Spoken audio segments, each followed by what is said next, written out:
Mahilig ba kayo sa bawang? Okay? Alam nyo, ang garlic, ang bawang, isa yan sa pinakaluma at epektibong home remedy na ginagamit sa buong mundo. Pero, hindi lahat ng tao pwede kumain nito.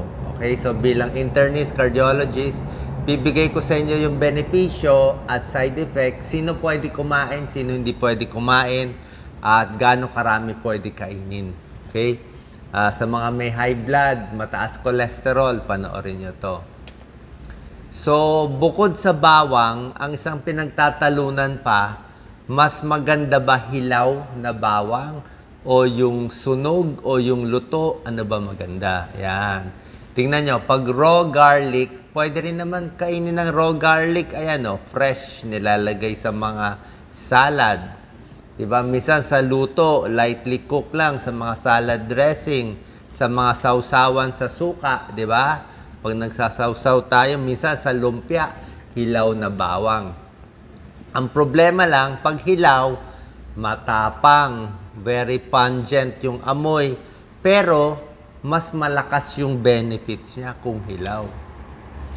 Mas maganda ba hilaw? Ano pros, ano cons? Tingnan natin. Ang secret ingredient kasi ng bawang, pangalan, allicin. Okay, itong allicin, nandyan yung benefits niya sa puso, sa cholesterol, para hindi magbaray maugat natin, sa high blood, sa immune system.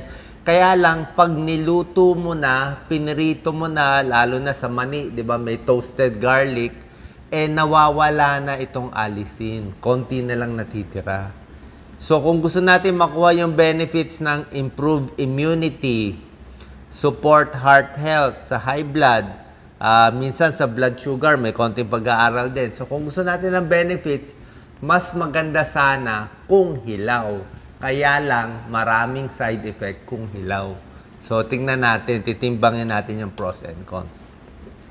Tingnan muna natin benefits ng garlic. Okay? Mamaya, explain natin ano yung side effects. So, garlic, yan. Ito isang bulb, ito isang clove, isang butil. Ayan, oh. Pwede pang cholesterol, especially sa mga ugat na nagbabara. Kung nagbabara mga ugat nyo, maganda dito. How to prepare? Marami. Yan, oh, chinachop, dinudurog, pwede rin yan. Yung iba, ginagawang garlic tea. Sinasabay, merong garlic lemon water. May ganun pang style, eh. Yan. 10 health benefits. Ito medyo napatunayan yung iba dito. Traditional medicine, laging ginagamit yan, even before sa buong mundo. Marami siyang ingredient, pero basically yung allicin ang may benefits. Yung vitamins niya, konti lang. Konti. May vitamin C, pero konti lang. Kasi hindi ka naman makakain ng marami. Konti lang makakain mo. Mababa din sa calories. Number 2, pwede siya sa sipon. Trangkaso sa sipon. May pag-aaral, pag kumakain ng maraming garlic, nababawasan ang sipon by 63%. Ibig sabihin, lumalakas yung immune system. Mas mabilis din gumaling yung mga taong may sipon compared sa walang iniinom. 1 to 2 days earlier gumagaling kung kumakain ng garlic. Okay? So, tingnan mo, okay ba yan o hindi? Sa blood pressure, meron din konting pag-aaral. Okay? Pero minsan yung dosis kasi ng garlic nila, medyo mataas yung dose. Kinumpara pa nga yung bawang sa isang beta blocker. Atenolol, kapatid ng metoprolol. Ano mas mabisa? Nakita, yung iba umiinom ng gamot sa high blood, pero mahinang gamot lang kasi yung atenolol, medyo weak to. Kinumpara yung iba sa garlic, medyo may laban din daw yung garlic. Pero ang daming kinakain nilang garlic 4 na butil. So, pag sa ibang bansa, laki-laki ng garlic nila, sa atin maliit ang garlic. So, 4 na malaking butil yan, medyo baka sumakit na tiyan yun dyan. Pero, nakakabawas ng blood pressure. Pag hilaw, mas matapang pa. Ayan, oh. Gaano kataas ang naibaba ayon sa pag-aaral? Up to 7 points. 7 millimeters mercury sa systolic, 4 millimeters mercury sa diastolic. Mababa lang, 7 o 4. Kaya pag konti lang yung high blood mo, let's say high blood mo 140/90, baka po pwede pa to.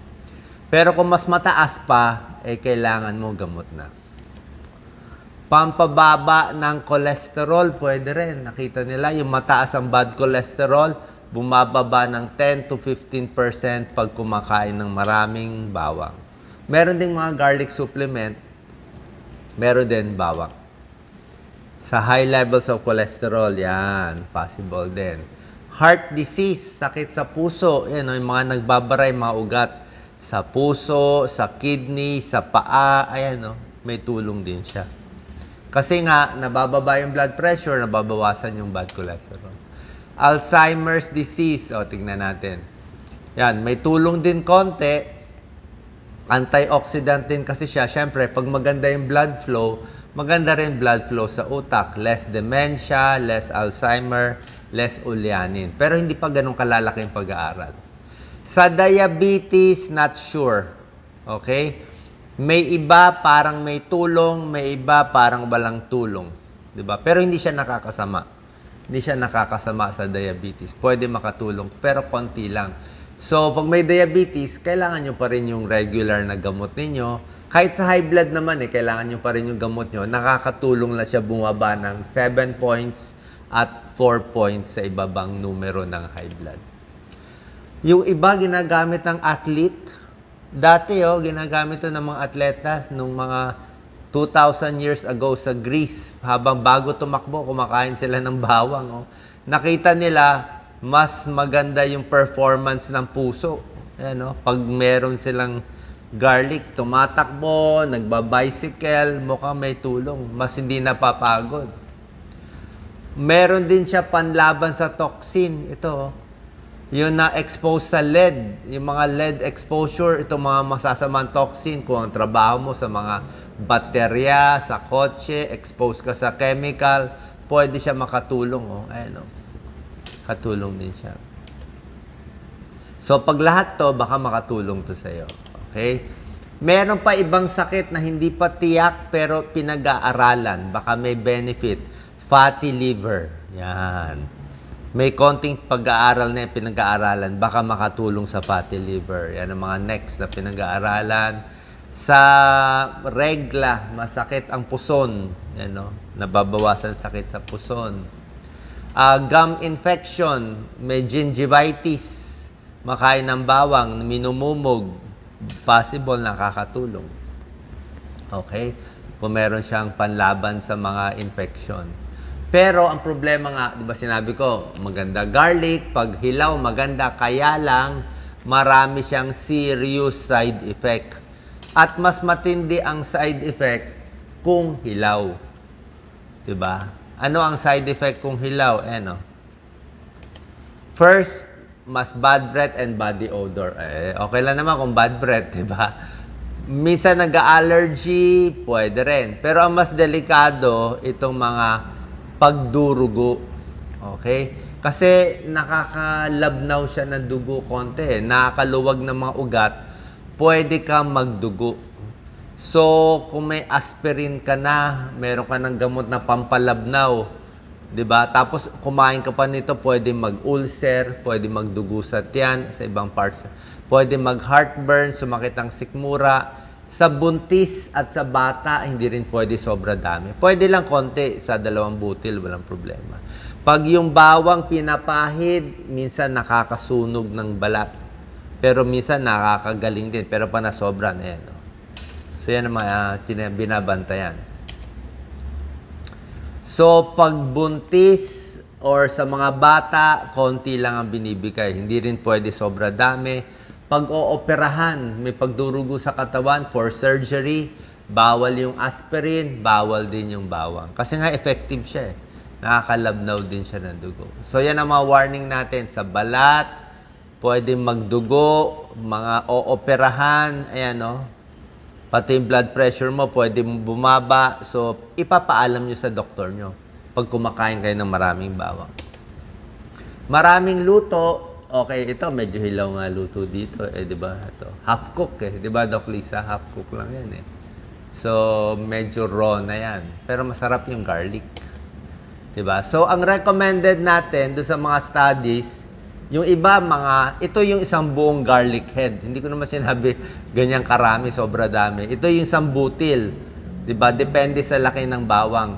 Pero ang recommended lang, mga 1 o 2 butil a day, may konting benefit na.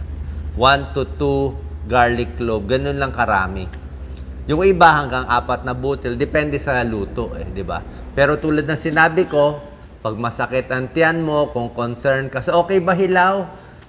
Depende sa inyo, siguro pa konti-konti kung kakayanin, o medyo luto-lutuin konti kung di mo kaya. Ang ayaw lang natin, wag lang sunugin. Kasi pag sinunog mo na yung bawang, halos wala ng benefits. Kung sobra naman hilaw, baka hindi mo kaya, masumakit yan mo. So, doon ka lang sa medyo a little luto or a little hilaw. Depende kung kaya ng tiyan ninyo. So, sana po nakatulong tong video sa benefits ng bawang, hilaw at luto na bawang. Salamat po.